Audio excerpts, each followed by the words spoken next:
जय श्री कृष्णा दोस्तों। मनुष्य अकेला जन्म लेता है और अकेला ही मरता है। फिर कौन है पाप पुण्य के कर्मों का साक्षी, जाने। कहते हैं दोस्तों, अधूरा ज्ञान जिंदगी के लिए हानिकारक होता है, इसलिए वीडियो को पूरा अंत तक देखिए। वीडियो अगर आपको अच्छा लगे तो वीडियो को लाइक, शेयर और सब्सक्राइब कर सकते हैं आप हमारे चैनल को। ऐसी इन्फॉर्मेशन वीडियो आपको मिलती रहेंगी हमारे चैनल के माध्यम से। जय श्री कृष्णा दोस्तों।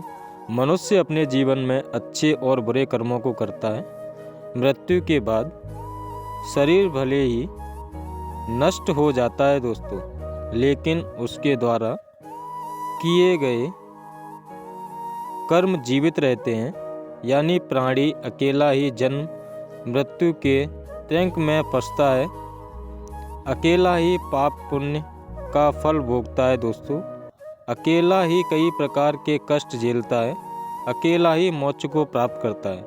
क्योंकि माता पिता, भाई बंधु, सगे संबंधी कोई उसका दुख नहीं बांट सकते हैं दोस्तों। वेद पुराणों में धर्म और अधर्म के बारे में बताया गया है दोस्तों। इससे धर्म पुण्य और अधर्म पाप कहलाते हैं। पाप और पुण्य जैसे कर्म करने के लिए कोई समय सीमा नहीं है दोस्तों। मनुष्य अपने पूरे जीवन काल में एक वर्ष, एक दिन या एक क्षण में भी पाप या पुण्य कर सकता है दोस्तों। लेकिन पाप पुण्य का भोग सहस्त्रों वर्षों में भी पूरा नहीं होता है दोस्तों।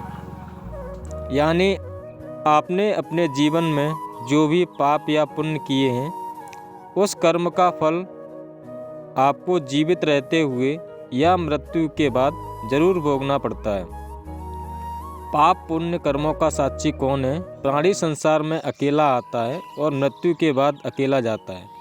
घर परिवार शमशान जाने से पहले छूट जाते हैं दोस्तों। शरीर को अग्नि जला देती है दोस्तों, लेकिन उसके द्वारा किए गए पाप पुण्य कर्म उसके साथ जाते हैं दोस्तों, और अपने कर्मों का भोग वह अकेला ही करता है। लेकिन सवाल यह है कि अगर प्राणी अकेला आता है और अकेला जाता है, या अगर कोई छिपकर बुरे कर्मों को करता है, तो फिर उसके पाप पुण्य कर्म का साक्षी आखिर कौन होता है दोस्तों? पाप पुण्य कर्म के 14 साक्षी हैं। जिस तरह सूरज रात में नहीं रहता और चंद्रमा दिन में नहीं रहता, अग्नि भी निरंतर जलती हुई नहीं रहती, लेकिन दिन रात और संध्या में कोई एक तो है जो हर समय जरूर रहता है दोस्तों। संसार में भी ऐसा कुछ है जो हमेशा प्राणियों के साथ रहता है। इसलिए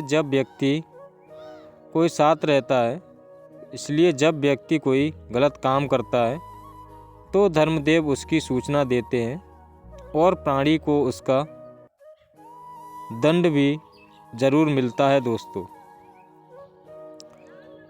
शास्त्रों में बताया गया है कि मनुष्य अच्छे या बुरे जो भी कर्म करता है, उसके 14 साक्षी होते हैं।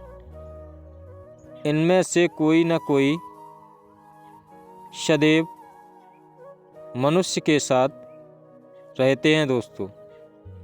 मनुष्य के कर्म के 14 साक्षी हैं, इस प्रकार हैं: सूर्य, चंद्रमा, दिन रात, संध्या, जल, पृथ्वी, अग्नि और आकाश, वायु, इंद्रियां, काल, दिशाएं और धर्म। मनुष्य अपने जीवन में अच्छे और बुरे कर्मों को करता रहता है दोस्तों। मृत्यु के बाद भले ही शरीर नष्ट हो जाता है दोस्तों, लेकिन उसके द्वारा किए गए कर्म सदैव जीवित रहते हैं दोस्तों। जय श्री कृष्णा दोस्तों।